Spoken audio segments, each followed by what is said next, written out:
What's up, guys? Today, we're going to talk a little bit about Stewart Copeland. I want to show you a couple of the grooves to Roxanne. I think Stewart hung the moon, man. Let me tell you, I saw the guy in concert on their reunion tour, and I'm not going to talk long. I know you're like, get to the lesson, man. I just want to learn some drums. Well, I'm going to tell you a story. So sit back and relax. Grab a cup of Joe. It's not going to last long. I got to see him on the reunion tour at the New Orleans Arena. One of the pinnacles of my life. Second row. That was kind of three. Second row. It was absolutely phenomenal. My wife was beside me. Whenever I'm out playing at the clubs, I always make fun of the drunk people. I'm like, the drunk people that air drum into you. I'm like, look at that dude. He looks like an idiot. At that concert, I was that dude. I was like, babe, did you see that fill? It's like, I know that part, Stewart. You're awesome. Meanwhile, she's over there. She's like, Sting's butt's kind of cute. I'm like, no, what? It's wrong. Anyway. Back to Stewart. I think he hung the moon. The cool thing about Roxanne is it was their first hit, and it really has a lot of Copelandisms in it, as I like to call them. So let's get right to it. Okay? He comes in quite easily. I'm just going to go through a couple of these beats in no particular order. We'll go through the first part of the verse. There's several different grooves in this song, but we'll go through the first part of the verse. The cool thing that the first part of the verse does that Stewart always does is he avoids one when he hits his kick drum. He raises the hi-hat on the and of 4, which is not weird, but when you don't hit a downbeat on 1, that all of a sudden makes it kind of weird. He also hits his kick drum with 2 whenever he's playing, and a lot of guys don't do that unless you're 4 on the floor disco type thing. So, slowing it down, the first verse groove is going to be 3 and 4 and 1 and 2 and 3 and 4 and 1 and 2 and 3 and 4 and 1 and 2 and 3 and simple, okay?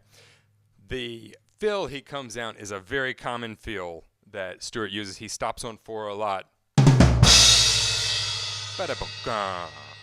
The other one is, those are both fills that you'll find in Stewart's repertoire quite a bit. Now, to get back into the verse, whenever they stop and Sting's like, Roxanne!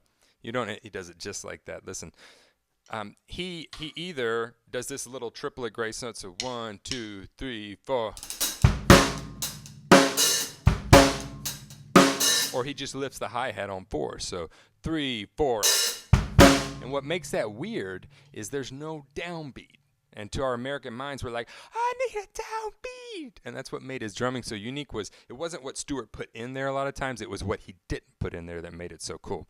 Now, the last part of the verse, on both times it goes through it, he goes to the ride cymbal, and it's basically the same song, same rhythm, except he adds a tom in there, and he does random accents on his ride cymbal. I'm not going to try to copy all the accents he does because it just seems to be a little bit random, as a lot of his drumming was.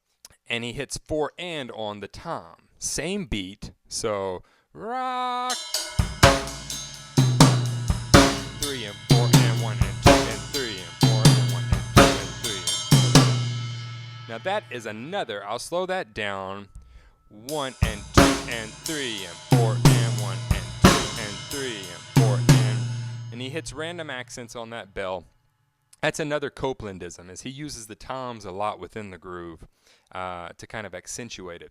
Now, whenever he goes to the chorus, it's a simple beat, but it's one that he uses again on a ton of songs. So it goes like this: 1 and 2 and 3 and 4 and 1 and 2 and 3 and 1.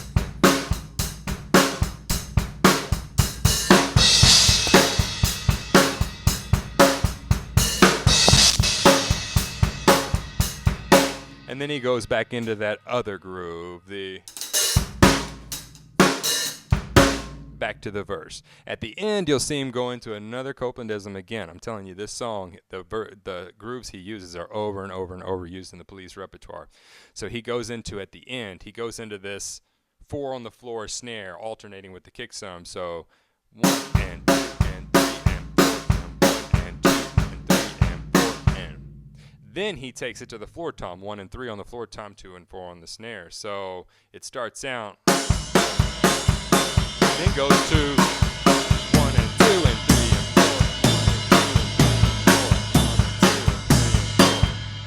4. Right? Simple. So those are several grooves that Stewart will use a lot in his songs, and he does a lot of things that he does in the other songs. So I kind of like Roxanne because it's like, this is my playing. I'm Stewart. Anyway, I hope that helps. I hope you got a little bit out of that. If you like the Copeland stuff, let me know. I'm thinking about doing some type of competition with one of my videos, and I'm wondering exactly what y'all want to hear about. So hit me up, Facebook, Twitter, YouTube, email, my blog, whatever you want to hit me on, and let me know what you guys want to hear about. We may do some kind of competition where you get a pair of free sticks or something if you submit a video. I don't know, yada, yada, yada. We'll figure out how we're going to do it, but if that's something y'all are interested in, let me know. Peace out.